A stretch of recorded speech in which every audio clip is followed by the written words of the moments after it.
Alors, je vais partager mon écran pour. Ouais, j'ai préparé quelques visuels. Bon, en tout cas, merci Juliette pour la présentation. C'est intéressant. Du coup, c'est un plaisir d'échanger par la suite. C'est un peu la fertilisation croisée. Donc, pour rappel, pour ceux qu'on peut assister à d'autres présentations, Verger Urbain existe depuis à peu près 10 ans. On est partie de l'idée, comme son nom l'indique, de développer l'arbre fruitier en ville sous différentes formes.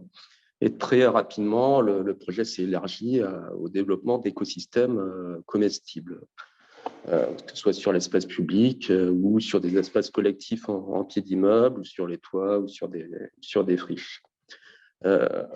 Donc là, je vais vous présenter plusieurs projets dans l'ordre chronologique de leur réalisation.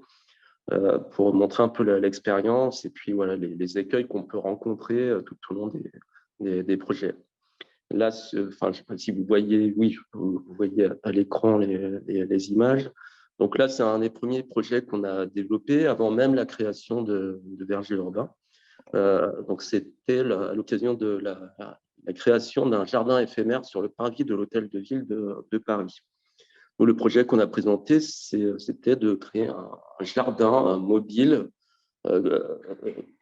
qui sert de vitrine pour montrer un peu ce que peut être l'arboriculture fruitière en ville, et notamment les différentes formes fruitières, mais aussi les différents stades de développement d'un arbre fruitier depuis le pied-mère jusqu'à l'arbre palissé, par exemple. Du coup, on a créé plusieurs modules accueillant des pieds-mères, des scions, des fruitiers palissés, des bastiges, des bottiges, et tout ça sous forme, en créant un espace de rencontre et un espace d'animation et d'exposition. Voilà, c'était un projet sur un mois. Voilà, c'était vraiment un projet éphémère. Ensuite, les différentes installations étaient dispatchées dans différents jardins partagés. Et voilà, déjà là, on retrouve un peu l'idée de développer des modules qui à la fois vont accueillir des arbres, mais aussi accueillir les humains en créant des assises ou différents types de mobilier. Ensuite, Verger Urbain a été créé. Et voilà, un des premiers projets qu'on a développé se situe dans le square Bachung, dans le 18e, dans le quartier de la Goutte d'Or. C'était un jardin qui venait d'être créé par la ville, avec en son centre une parcelle destinée à un jardin partagé, notamment confié, fléché vers une asso locale qui s'appelle la Goutte Verte, et qui tout de suite nous a sollicité pour l'aider à développer ce jardin, notamment en implantant des arbres fruitiers. Puisque l'idée de cet assaut, c'était pas forcément faire du potager, puisque la volonté était de laisser cet espace ouvert au public, sans clôture. Et rapidement, on a implanté des arbres fruitiers palissés sur le pourtour du jardin pour le délimiter, mais sans non plus créer des clôtures infranchissables. Et puis, voilà, on a densifié l'espace par différents types d'arbres. Et cet assaut, elle s'en occupe à travers des permanences une fois par semaine pour gérer l'espace, que ce soit au niveau de l'enherbement, faire l'entretien courant. Et Verger Urbain intervient au moins une fois par an pour la taille des arbres fruitiers, notamment des arbres palissés, et former cet assaut. C'est d'ailleurs un de nos espaces de formation quand on organise des séances de formation à la taille fruitière. En fait, comme on l'avait dit dans les précédentes réunions, des fois, on manque d'espace de mise en pratique pour former les personnes, c'est-à-dire pour qu'ils puissent s'exercer à la taille. Du coup, on travaille sur la mise en réseau de lieux, de différents lieux qui ont des arbres à tailler, pour que cette opération de taille serve aussi d'atelier ou de formation à la taille. Donc, ce jardin est resté ouvert. Les arbres n'ont pas vraiment subi de dégradation, alors qu'on est dans un jardin très compliqué à gérer. Au sein de la Goutte d'Or, il y a pas mal de délinquance, mais le jardin est assez respecté. Et puis, il a évolué vers une sorte de mini-forêt nourricière. Voilà, c'est un exemple de formation avec Hugo, qui permet de servir de support. Donc là, la mobilisation des habitants pour gérer ce jardin, ce qui est intéressant, c'est qu'elle est prise en charge par une asso locale. Et nous, on est en support technique pour l'expertise en arboriculture. Voilà un peu le contexte dans lequel se situe le jardin. Donc, on est dans un square et en fait, ça répond à cette politique de la ville de Paris et d'autres villes, je pense, d'intégrer dans chaque projet d'espace vert des espaces destinés à des jardins collectifs pris en charge par des collectifs d'habitants. Ici, un autre projet qu'on a mis en place un peu au même moment. On est aussi dans un square, dans un espace délesté. L'idée est partie en fait, à un moment, on a récupéré plein d'arbres de plein vent, 7 arbres. Du coup, on a demandé à la ville s'ils avaient un espace à nous confier pour pouvoir les planter. Ils nous ont proposé cet espace au sein d'un square, un espace dont ils ne savaient pas quoi faire. Et du coup, c'est un espace de 2000 mètres carrés. Là, le problème, c'est qu'on n'est pas partie d'une demande citoyenne. Du coup, c'était à nous de la créer tout au long tout au fil des années. Par contre, la participation se fait à travers les chantiers plantation, par exemple, comme on le voit sur cette image, et puis lorsqu'on organise des ateliers autour de la taille, de l'entretien, etc. Et maintenant, on a un collectif d'habitants qui s'est formé et qui prend soin de ce verger. Et nous, on se met plutôt en support technique où on passe maintenant à peu près une fois par semaine, alors qu'au début du projet, on passait une fois par mois. On n'avait pas forcément les ressources humaines, le temps pour y passer toutes les semaines. Du coup, le projet au début vivotait un peu. Les arbres étaient assez autonomes. Et puis, au fur et à mesure de l'implication des habitants et nous, on a pu avoir un soutien de la ville pour pouvoir organiser des ateliers et des permanences sur ce site. On a très tardivement signé une convention. Pendant longtemps, on est resté. C'est un projet qui était resté assez informel, on va dire. Et progressivement, on a développé différentes strates qui, elles, du coup, supposaient avoir du coup, plus d'intervention, plus de mobilisation, plus de passages. Du coup, au fur et à mesure, l'ensemble de l'espace au sol a fini par être couvert soit d'aromates, soit de cours au sol. On a quand même à délimiter des allées qu'on fauche à peu près 2 fois par an. Au début, c'est la ville qui venait gérer la strate herbacée, qui venait tondre parce qu'on n'avait pas forcément les moyens de le faire par nous-mêmes. Puis très vite, en fait, on a ressenti le besoin de le faire par nous-mêmes et de notre façon pour être sûr pour éviter les dégâts avec le maniement de la tondeuse. Et voilà, là, c'est des photos assez récentes. Les arbres se développent dorénavant assez bien, alors que le sol est assez pauvre. Ils ont eu du mal à partir. Et puis, il y avait aussi un souci lié au fait qu'on n'arrosait pas forcément énormément au début. C'est une donnée qu'on n'avait pas forcément, qu'on avait un peu sous-estimée. Alors, c'est un site qui nous sert de formation aussi. Là, vous voyez Thierry Régnier, qui nous a tous formés. Et c'est un site qui nous sert aussi de pépinière. Il y a une centaine de porte-greffes qu'on greffe à travers des ateliers greffes qu'on peut voir ici. Et que c'est des arbres qu'on dispatche au fil des projets sur d'autres lieux. Là, on est sur un site ouvert au public, aux heures d'ouverture des squares. On n'a pas remarqué de dégradation. Par contre, l'inconvénient, c'est que la récolte, c'est en libre service, on ne profite pas forcément des récoltes, même si on arrive quand même à organiser des ateliers autour de la transformation des produits. Voilà, donc un des écueils qu'on a pu rencontrer sur ce projet, c'est le fait d'avoir eu du mal quand même à mobiliser les habitants pour qu'ils deviennent autonomes rapidement. Là, c'est en train de se faire au bout de on va dire, 8 ans, parce que ça fait maintenant 8 ans que le projet existe.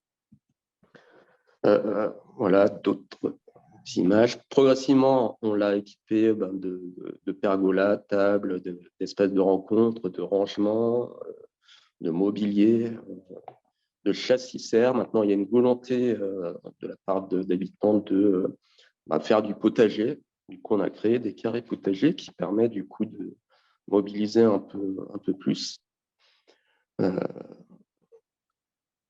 Voilà. Ici, c'est un autre projet qu'on a lancé en 2015. L'initiative vient de la ville de Saclay.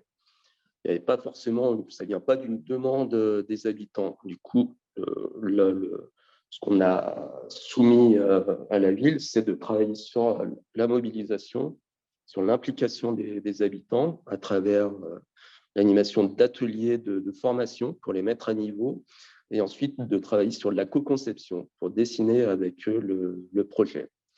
Et on est arrivé à un projet combinant différentes formes fruitières, différentes strates, avec des pleins vents, des demi-tiges, des basses-tiges, des petits fruits, pour évoluer vers une sorte de forêt fruitière. On a planté assez dense. On a planté à la fois des arbres déjà formés, des sions, des porte-greffes. Et du coup, ces arbres servaient de support, comme pour nos autres projets, de support pour des ateliers autour de la greffe.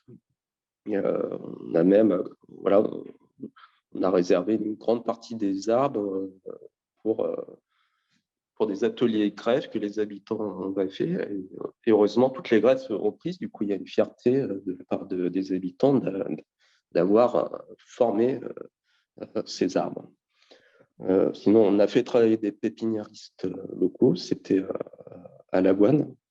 Ce qui est intéressant dans ce projet, c'est que le service Espace Vert s'est impliqué dès le début, en fournissant à la fois de l'eau, mais aussi en aidant à faire certaines fosses de plantation. Et par la suite, c'est eux qui gèrent la strate basse. Mais si progressivement, on a fini par planter pas mal d'arbres fruitiers, d'aromates et de plantes vivaces autour de chaque arbre. Alors, c'est dommage, je n'ai pas vraiment d'arbres de photos récentes. Ce qu'il faut savoir, c'est que la ville continue à nous missionner à peu près 6 fois par an pour continuer à animer ce collectif à travers des ateliers et des formations. Le collectif, on voit qu'il n'est pas, enfin, si on ne vient pas, il ne va pas forcément prendre l'initiative de venir entretenir le verger. Du coup, il y a besoin d'une structure relais qui donne l'impulsion, même si on sait que les services de la ville maintenant sont assez compétents pour pouvoir s'en occuper. Mais sinon, depuis 2015, on a toujours un collectif qui est présent, qui est présent lors des ateliers.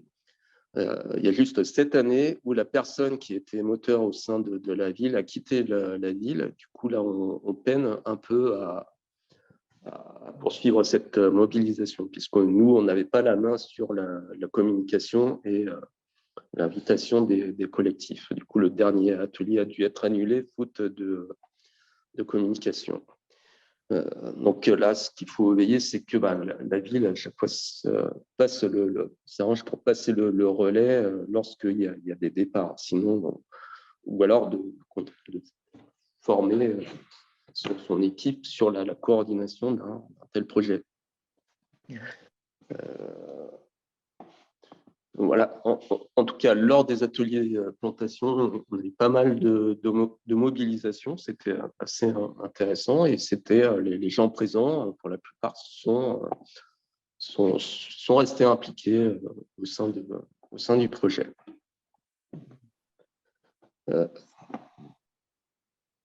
Et du coup, ça a aussi généré une évolution de la manière de gérer les autres espaces verts de la ville. Il y a un moment, on a fait appel à un berger pour venir entretenir les pieds par le verger.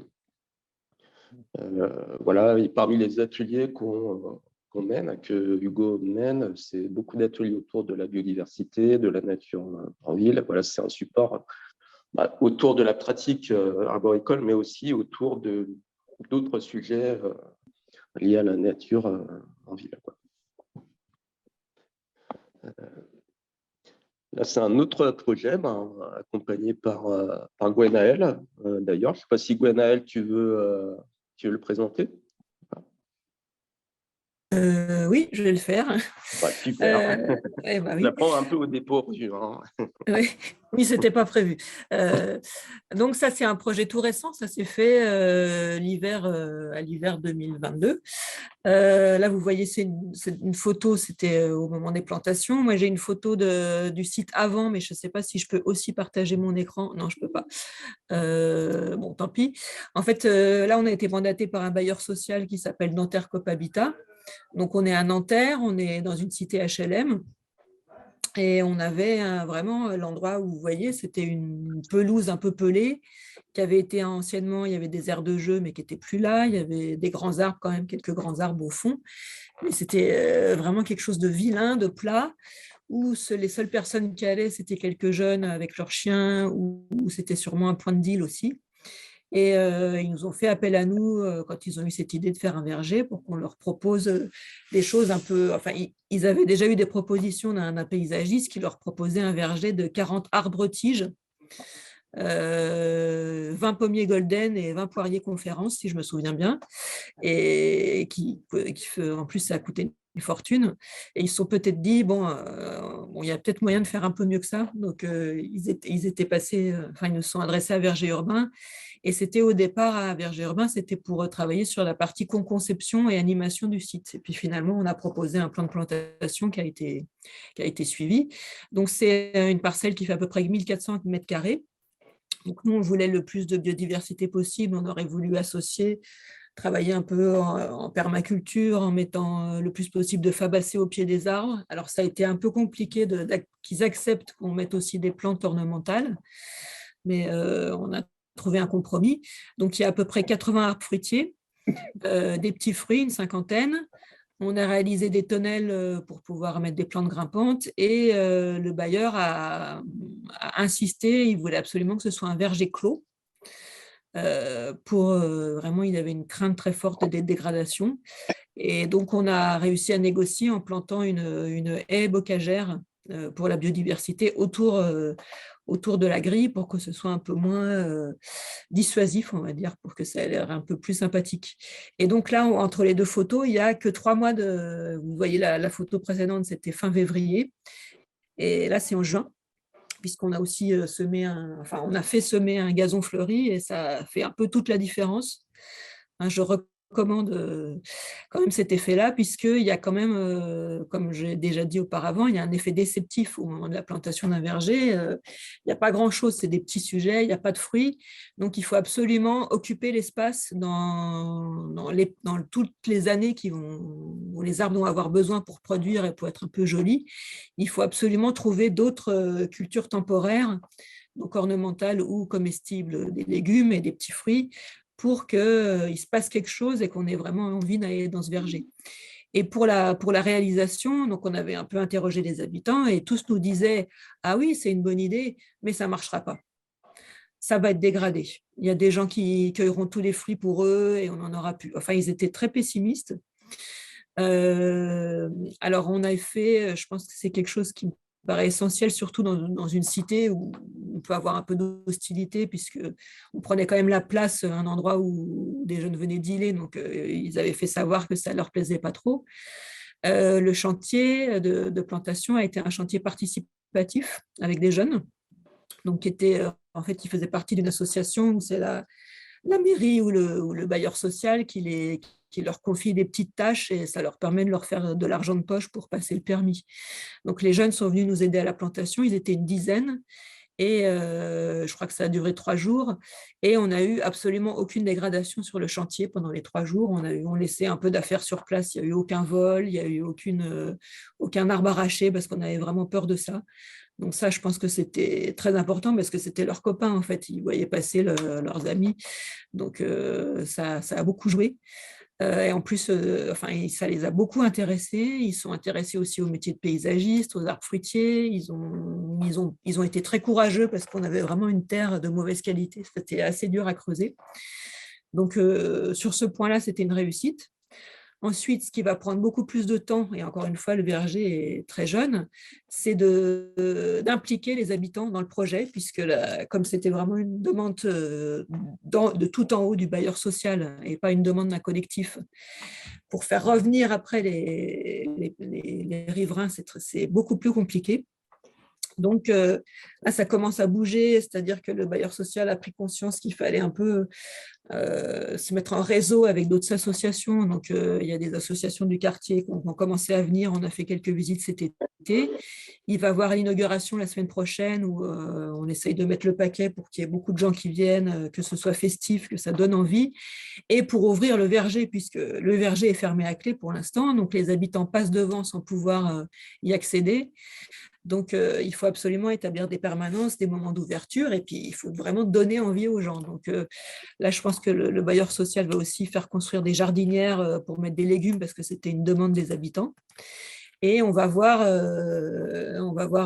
comment ça va se passer. Alors, on a aussi installé des panneaux pédagogiques, comme vous pouvez le voir sur cette photo. Le verger a été arrosé tout l'été par les agents d'entretien de la ville, parce que ça, c'était un point. Enfin, on ne peut pas, je ne le répéterai jamais assez, mais il faut absolument un point d'eau à proximité quand on crée un verger et s'organiser et savoir qui va l'arroser. Ça, c'est vraiment important. Donc, le bailleur a pris des mesures pour que ça se passe bien cet été, pour que les arbres survivent. On a eu quelques pertes, mais je pense que ça va aller. Et donc, c'est encore un verger tout neuf et on attend de voir ce qui va se passer. Mais en tout cas, déjà sur un point de vue paysager, je pense qu'on a pas mal réussi ce qu'on voulait. Et voilà ce que je peux dire sur ce verger. Et je peux peut-être repasser la parole à Sébastien. Merci Gwenaëlle pour l'intervention. Ouais, pour la petite histoire, comme l'a évoqué Gwenaëlle, on part de loin. Et c'est vrai que pendant le chantier, vu il y a une entreprise avec laquelle contracte le bailleur, qui a préparé le terrain, qui a amené un peu de substrat. Et pendant le chantier, les grilles, dès qu'il les posait, elles se faisaient tout de suite démolir à 3 reprises. Les engins se faisaient saboter. Et par contre, une fois que tout a été réalisé et planté, plus aucune dégradation. Du coup, on était un peu inquiets. Ouais, en fait, ils ouvraient la grille pour pouvoir faire du rodéo avec des motos. Et voilà, on avait un peu peur au début. Et là, tout va bien. Par contre, en effet, le travail maintenant, c'est de mobiliser les habitants. Alors, on a fait du porte-à-porte au début du projet avec les jeunes en insertion pour questionner les habitants.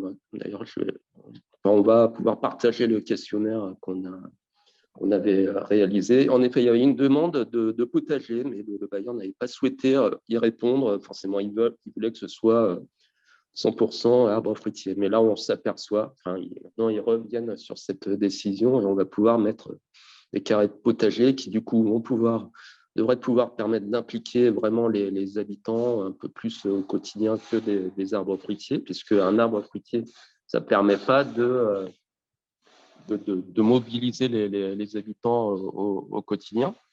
Et voilà, du coup, pendant l'inauguration, ces carrés potagers vont pouvoir être installés. Voilà. Voilà donc ça, c'était le verger des Glycines à Nanterre. Là, au même moment, on a accompagné un verger à Saint-Quentin en Yvelines qui a lancé plusieurs projets de ce type la même année. On est dans le parc de la Sourderie, donc c'est un grand espace vert où là, c'est parti, pas forcément d'une demande d'habitants, mais il y a quand même des collectifs très impliqués qui étaient assez intéressés par ce type de projet et qu'on a pu mobilisé et même si l'initiative est vraiment très portée par l'agglo, bon, ce qu'on regrette, c'est qu'ils ne se soient pas assez portés dans le lancement de ce projet. Ils ne se sont pas beaucoup appuyés sur ces collectifs, mais on a réussi quand même à raccrocher au wagon les collectifs d'habitants. Et du coup, ce qu'on a fait, c'est un verger qui montre différentes formes possibles, avec notamment un secteur de type pré-verger, un secteur avec une forêt nourricière. On a planté très dense, on a mis des arbustes fixateurs d'azote, on a mis pas mal de légumes vivaces aussi. Il y a une partie avec des haies fruitières, des haies de petits fruits. Et puis une autre partie avec des arbres fruitiers palissés. Forcément, la plantation s'est faite de manière participative. On a eu énormément de participants, dont la plupart ont continué à participer aux ateliers par la suite. Là, on continue à intervenir régulièrement pour animer, accompagner sur la taille, etc. Et ça va continuer, je pense, l'année prochaine. Et ce qui est intéressant, c'est que ce collectif a créé un blog. Chaque intervention, chaque atelier qu'on anime, il est retranscrit sur le blog. Et du coup, ça développe un outil pédagogique assez intéressant. Je vais essayer de retrouver le lien. En tout cas, on a fait pas mal de séances de co-conception avec beaucoup de participants. C'était assez bien organisé et accompagné par l'agglo aussi. Et, et, et voilà. Donc là, c'est la zone avec des petits fruits. Là, c'est la zone avec les fruitiers palissés. Donc voilà. Donc là, bon, après, c'est des images d'autres types de projets qu'on a pu mener. Là, c'est en pied d'immeuble avec un bailleur social où on a organisé un chantier éducatif avec des jeunes du quartier. On a planté peut-être 10 000 plants comestibles, des fraises, etc. Et on a planté aussi des arbres fruitiers palissés contre la façade. Voilà. Là, pareil, c'est en pied d'immeuble. C'est une résidence où on a beaucoup travaillé sur la mobilisation, puisqu'il n'y avait pas de demande au départ, mais on avait beaucoup d'espace potentiel. On a eu du mal à mobiliser et il y avait beaucoup de participants lors des ateliers, de gens qui venaient un peu comme ça, de manière informelle. Mais par contre, voilà, on n'a pas réussi à créer un collectif pour pouvoir gérer de manière régulière ces arbres. Par contre, ça nous sert de support pour des ateliers de taille. Donc, c'est le cas là sur cette photo, sur la taille d'arbres fruitiers palissés. Voilà, tous les arbres se sont très bien portés, ça évolue même vers de la forêt fruitière. On a planté assez dense aussi avec différentes strates. On plante aussi sur les toits. Alors des fois, on hésite beaucoup à planter des arbres sur les toits, mais on voit qu'il y a quand même un intérêt, ce qui est créer de l'ombre et couper un peu le vent pour les plantes potagères. Et on voit que les arbres ont tenu malgré le vent. Alors on a mis des arbres sur des porte-greffes peu vigoureux pour pas qu'ils se développent trop non plus.